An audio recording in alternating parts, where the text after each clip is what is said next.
5 kali. Tepuknya 5 kali. Oke, anak-anak? Oke, Bu. Oke. 10 kali kamu. Oke. Tepuk 2 kali. Tepuk 3 kali. Tepuk 1 kali. Pintar semuanya. Sekali. Ibu punya SDK yang lain. Sekarang kalian mati konsentrasi ya. Kalau misalnya ibu bilang mulut, kalian tunjuknya kemana? Mulut. Oke, dengarkan omongan ibu baik-baik ya. Baik, Bu. Coba mana mulutnya? Mana hidungnya? Pintar semuanya. Baik, sebelum kita mulai pelajaran hari ini, Ibu ingin meminta salah satu dari teman kalian untuk memimpin doa terlebih dahulu. Coba ya Nita, pimpin doa. Baik Bu, teman-teman sebelum kita belajar ada baiknya kita membaca doa terlebih dahulu. Membaca doa bersama dimulai. Raditu ilma warzuqni fahman. Amin. Ya Allah, tambahkanlah ilmuku dan bertinggilah kecerdasanku. Amin. Amin. Alhamdulillah. Terima kasih Anita karena telah memimpin doa sebelum pelajaran malam hari ini. Coba sekarang Ibu tanya sama kalian. Kalian masih ingat gak pelajaran minggu lalu tentang apa? Ayo. Lupa, Bu. Apa ya? Saya tahu. Keseimbangan lingkungan. Pintar ya Nita, betul sekali. Hari ini pembahasan kita tentang keseimbangan lingkungan, ya. Oke, coba sekarang Ibu minta kalian lihat temannya di samping kanan kirinya, depan belakangnya. Apakah sudah hadir semuanya? Hadir, Bu. Hadir Bu. Sudah hadir semuanya ya? Hadir, Bu. Alhamdulillah. Kalau gitu. Sekarang Ibu tanya sama kalian semua, masih ingatkah pelajaran minggu lalu tentang apa? Ada yang mau menjawab? Lupa, Coba. Bu. Saya tahu. Apa? Coba ya Nita. Tentang keseimbangan lingkungan. Oh, Pintar. iya Bu, betul Bu. Iya betul, pintar. Oke, apa itu yang dimaksud dengan keseimbangan lingkungan? Ada yang bisa tolong bantu jelaskan? Coba, ayo siapa yang masih ingat pelajaran minggu lalu? Ayo, coba acungkan tangannya. Agak lupa Bu. Saya hubungan antara makhluk hidup dan lingkungannya. Betul sekali, Aul. Jadi, keseimbangan lingkungan itu adalah hubungan kompleks antara organisme dan kondisi lingkungan yang terjadi di lingkungan rumahnya. Baik. Jadi, hari ini Ibu akan melanjutkan materi minggu lalu tentang keseimbangan lingkungan, tapi ada beberapa materi yang belum Ibu jelaskan. Ya, sekarang Ibu akan jelaskan di PowerPoint. Oke, materinya itu ada di tema 3, peduli terhadap makhluk hidup, dengan subtema 1, hewan dan tumbuhan di lingkungan rumahku.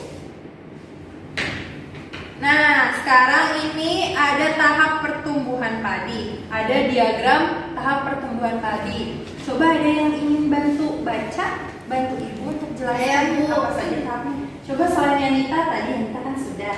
Biar temannya yang lain. Bu Pinkan katanya mau. Ya, oh Pinkan. Coba silakan Pinkan. Tugas dulu Bu. Oh iya. Baik, coba silakan Pinkan baca yang ada di atas ini. Tahapannya mulai dari sebelah sini, lalu ke sini, setelah itu ke sini. Baik Bu. Tahap pertumbuhan padi, diagram padi. Pertama-tama direndam 1 malam di dalam air, kemudian ditanam di lahan sementara.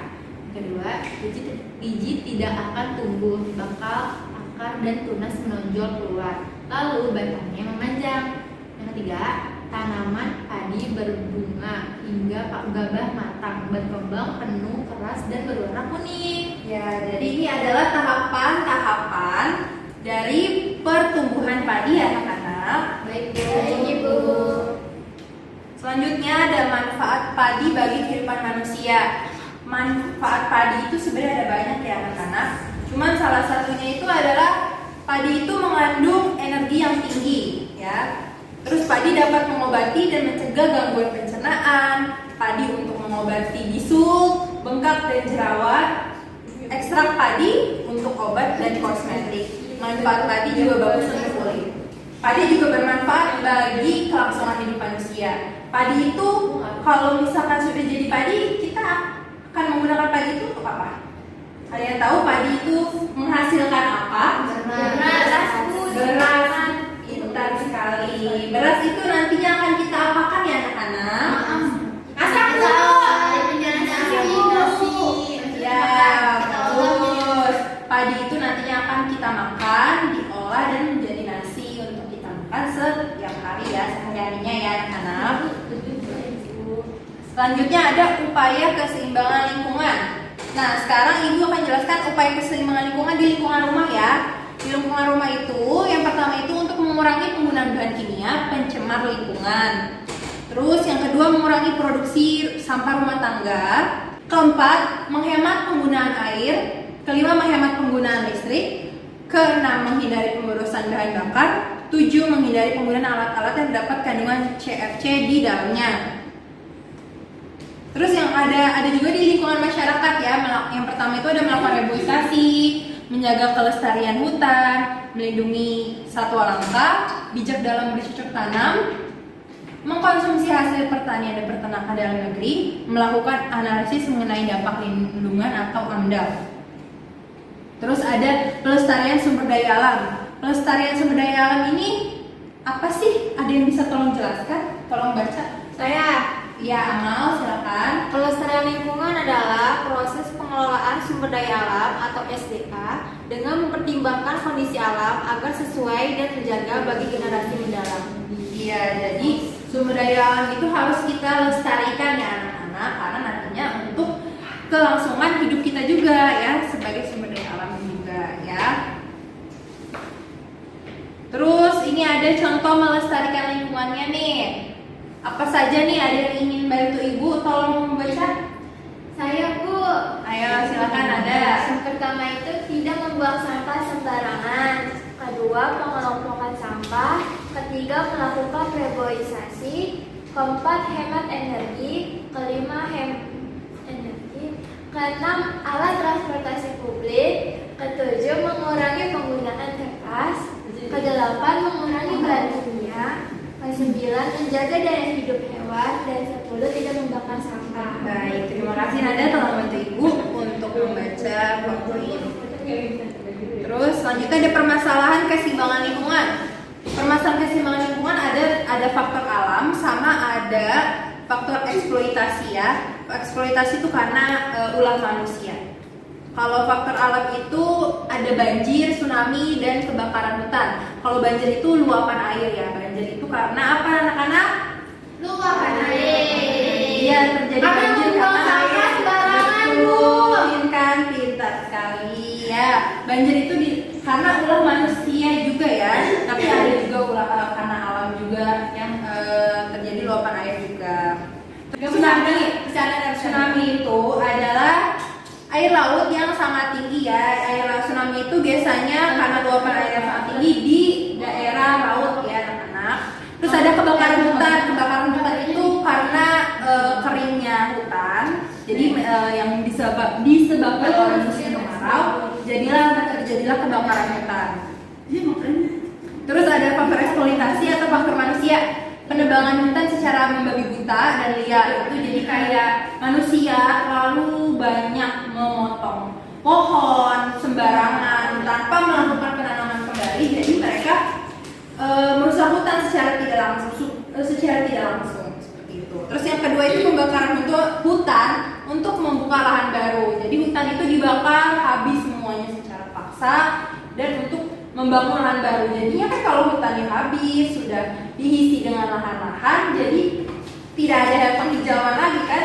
Jadi kita iya benar, tidak ada resapan air juga. Terus ketiga, melakukan penangkapan ikan memakai kapal pukat harimau atau memakai bom. Nah, anak-anak kalau kita ingin memancing ikan tuh harus menggunakan pancingan ya. Tidak boleh menggunakan bom karena itu akan merusak ikan dan ekosistem juga yang ada di sana. Keempat, membuang sampah dan limbah ke sungai maupun lautan. Itu juga tidak boleh anak-anak dilakukan karena nantinya akan mencemari lingkungan dan membuat banjir, membuat pemandangan dari sampah itu jadi tidak enak dipandang. Kelima itu memakai bahan bakar minyak, produk dari kelapa sawit, air, dan listrik dengan boros. Jadi kita kalau ingin menggunakan sesuatu sumber daya alam itu juga jangan terlalu berlebih-lebihan ya anak-anak. Nah, selanjutnya anak-anak kita akan kapasitas menyaksikan video pembelajaran Terima kasih. tentang Sekarang- keseimbangan lingkungan ya anak-anak.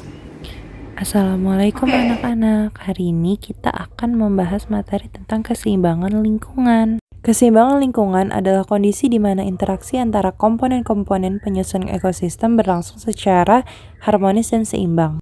Komponen ekosistem terdiri dari manusia, hewan, tumbuhan, air, matahari, tanah, batu, udara. Keseimbangan ekosistem akan berdampak positif terhadap kesejahteraan hidup manusia dan makhluk hidup lainnya.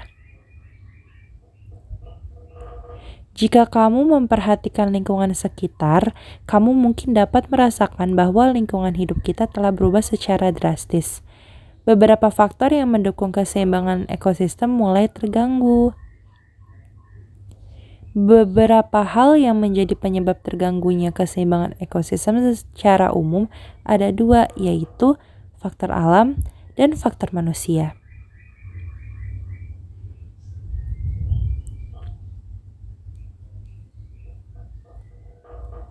Satu, faktor alam. Faktor alam yang mengganggu keseimbangan lingkungan umumnya berupa bencana alam. Contohnya sebagai berikut.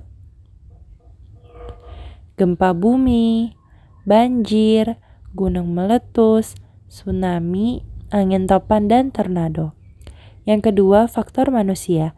Faktor manusia yang mengganggu keseimbangan lingkungan terkait erat dengan kegiatan yang dilakukan oleh manusia dalam melakukan pengelolaan dan pemanfaatan kekayaan alam.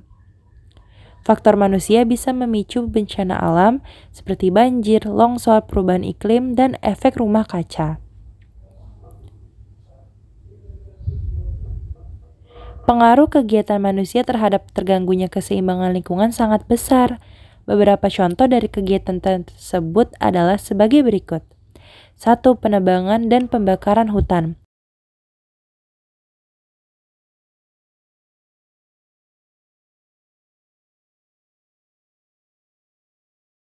Kedua, perburuan hewan.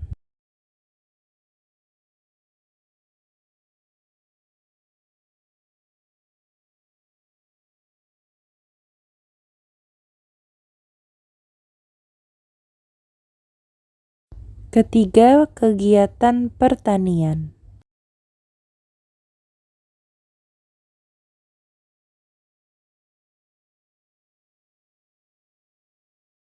Keempat, pembuangan limbah.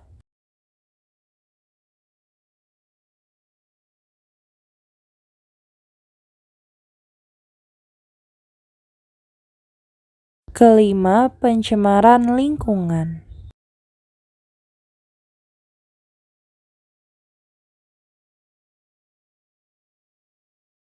Kesimpulan, bumi adalah anugerah Allah Subhanahu wa Ta'ala yang dipercayakan kepada makhluknya.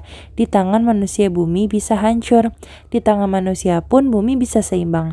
Oleh karena itu, kita harus menjaga kepercayaan Allah untuk merawat bumi kita agar lingkungan tetap seimbang.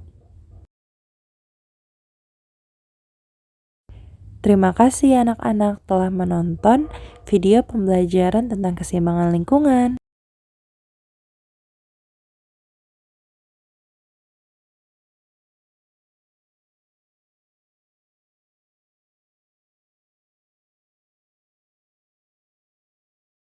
Sekarang diskusikan kepada teman sebangkunya ya tentang tahap dari pertumbuhan padi. Setelah itu kalian nanti berikan juga nih ada tambahan ya, kalian berikan juga solusinya itu bagaimana ya, tolong dikerjakan ya tugas untuk hari ini. Baik, Ibu.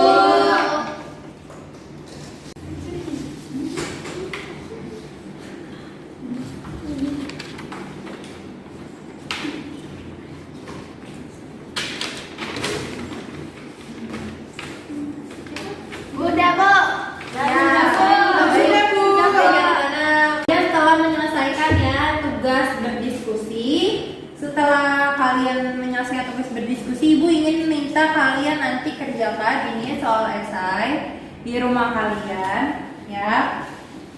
Terus ada juga soal pilihan ganda. Nih ya. Nanti kalian ibu bahas dulu 5 soal di sini, nanti 5 soal lagi kalian kerjakan di rumah ya, serta esai yang tadi. Baik, Oke anak-anak? Oke. Sekarang kita kerjakan soal ini bersama-sama ya anak-anak. Baik, Ibu. Nomor 1, di bawah ini cara untuk menjaga keseimbangan lingkungan. Apa? Ayo jawabannya. Kurangi penggunaan pestisida. Ya, betul. Sekarang nomor 2, yang bukan termasuk upaya untuk menjaga keseimbangan lingkungan apa? Membakar hutan. Bakar hutan? Yes. Ya, betul. Sekarang soal nomor 3, beras itu berasal dari mana? Padi. Betul. Nomor 4, Gas bumi. sumber daya alam yang cepat habis di bawah ini adalah Gas bumi. Bentar. Nah, soal terakhir ya. Pengertian keseimbangan lingkungan di bawah ini adalah Yang apa itu?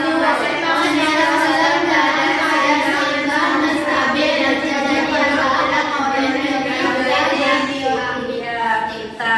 Terima kasih anak-anak telah menjawab soal bersama-sama. Nanti ini soal nomor 6 sampai nomor 10 kalian kerjakan di rumah ya. Nanti Ibu kirimkan soalnya ke kalian dengan soal yang esai sebelumnya ya anak-anak. Ibu dikumpulin hari apa, Bu? Oh, dikumpulkannya pertemuan minggu depan ya. Jadi 7 hari dari hari ini ya. Oke. Pelajaran hari ini cukup sampai di sini. Nanti kalau kita sudah selesai kalian mengumpulkan PR kalian, nanti minggu depan kalian akan belajar tentang perubahan wujud benda ya anak-anak. Baik, Ibu. Nah, sekian dari Ibu, kurang lebihnya mohon maaf. Assalamualaikum warahmatullahi